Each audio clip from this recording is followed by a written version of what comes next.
All right, guys, welcome into a March Madness update. We had some big games happening last night, including a few key upsets I want to talk about. Also, the mid-major tournaments really kicking off across college basketball. The first thing, taking a look at this Kansas versus Houston overall resume. Houston with 3 less losses, the net rating. You've got Houston at 1, Kansas at 6. That doesn't really surprise me, considering the net ratings have a lot to do with analytics, and the analytics have been critical of Kansas due to their close wins. But the real thing to look at when it comes to this resume, the schedule, like the quad 1 games. Kansas has 20 quad 1 games. Houston has 5.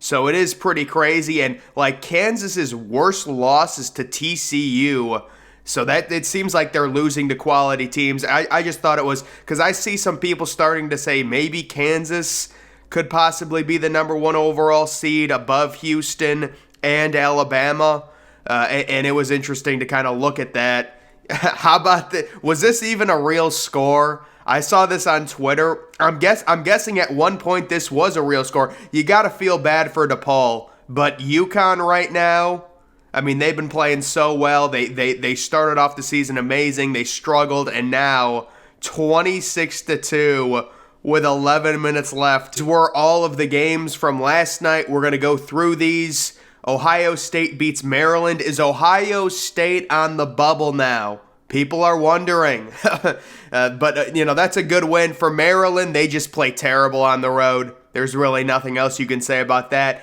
Xavier beats Providence. Yeah, Xavier's just better. They were up this entire game. It was a higher scoring game, and that's a big road win in the Big East. Alabama beats Auburn in overtime.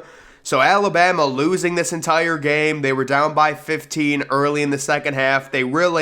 The past few games haven't been playing nearly as well, but they do come back and hold serve against Auburn. UConn destroys DePaul. Vanderbilt ends up beating Kentucky. That's a bad loss for Kentucky. They had been playing well. They had been moving up the seed line. That one's going to hurt. Vanderbilt is not good, and Vanderbilt was really leading that game the entire way through. Notre Dame beats Pittsburgh. Pittsburgh had no business being ranked in the first place, let's be honest. Kansas State handles Oklahoma. That's a good win for Kansas State. Oklahoma is not necessarily a bad team. TCU beats Texas. Not surprising. TCU was favorited going into this game. They win by 2 points. And then Gonzaga, in a random game, crushes Chicago State and scores over 100. Gonzaga continues to just be amazing on offense. These are the overall seed lines according to Joe Lunardi. This is an update that was just put out this morning. So Alabama as I guess he's saying the number 1 overall seed going to the South. I'm kind of surprised by that, considering the analytics are starting to kind of back off of Alabama in comparison to Houston. I'm guessing the thing that's really crushing Houston and pushing them to number 3 overall is the schedule. Kansas at number 2, Houston 3, Purdue at 4. And then you have at 5, UCLA, Baylor at 6, Texas at 7, Kansas State at 8. And then taking a look at the bubble, Memphis last 4 byes, Boise State, West Virginia, and Auburn. So that is that's a tough loss for Auburn, losing to Alabama. They really could have done great things to their overall seeding, considering winning on the road at Bama would have been impressive. But they end up falling in overtime. Last 4 in, Mississippi State, Nevada, Arizona State, and Wisconsin. First 4 out. Once again, we're looking at North Carolina and Michigan specifically. Will they end up putting those 2 teams in? You've also got Oklahoma State. They've got that 16-13 record that's weighing them down, even though they are in the toughest conference. And then you do have Utah State as well. And then it says if Utah State wins, they will move up and swap with Michigan. So Utah State, I believe they play tonight.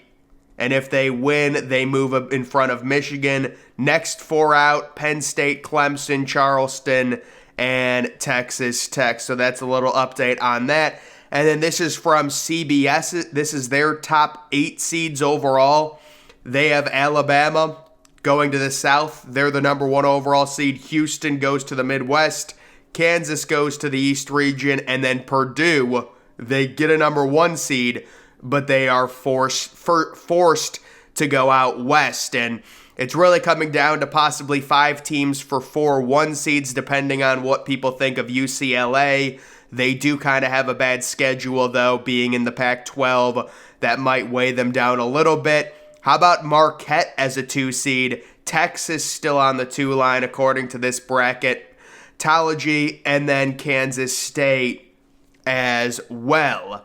How about this story? Matthew Mayer apparently had caffeine poisoning after drinking 5 Monsters while playing video games after Sunday's loss to Ohio State. So, I mean, how much caffeine is that? 1,000 milligrams? If a Monster is 200 milligrams and he had 5 of them, dude, I don't know how these kids do it. I'll drink a coffee or something, and it's like I can't sit still.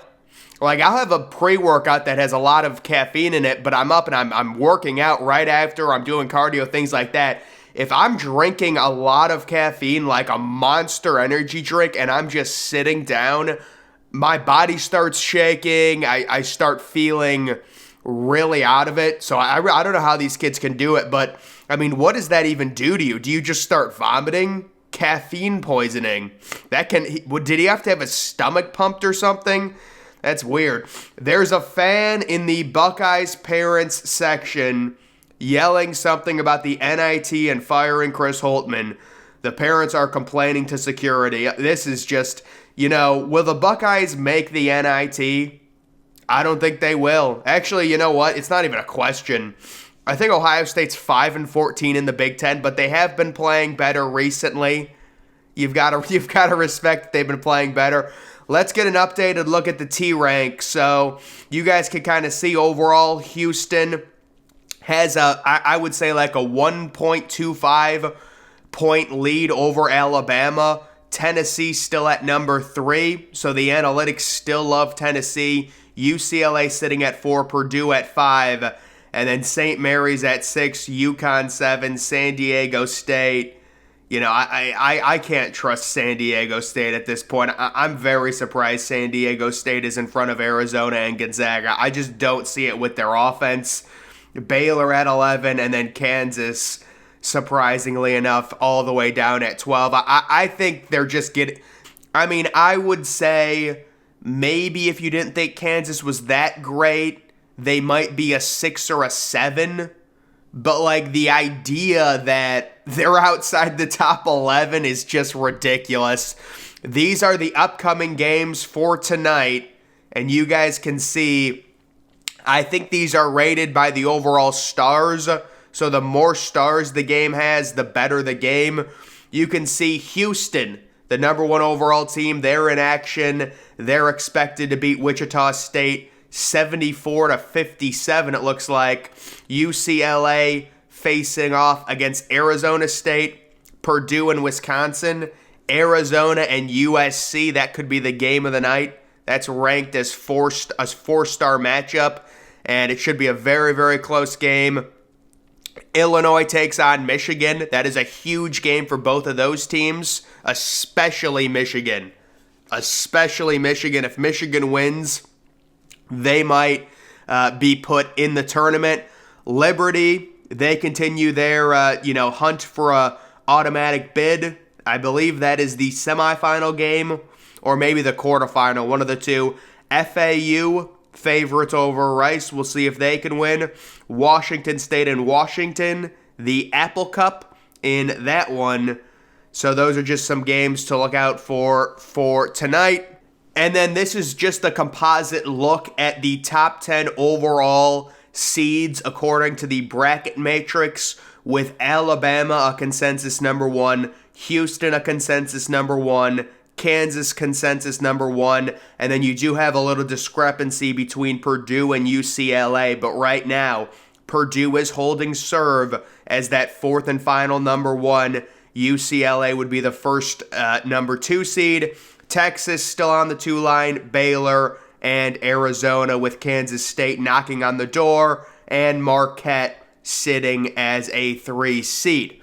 So guys, that's going to do it for this March Madness Bracketology update. Make sure you're following me on Twitter. Link to that's always in the description. I'm, of course, the Depressed Ginger. Thank you for watching.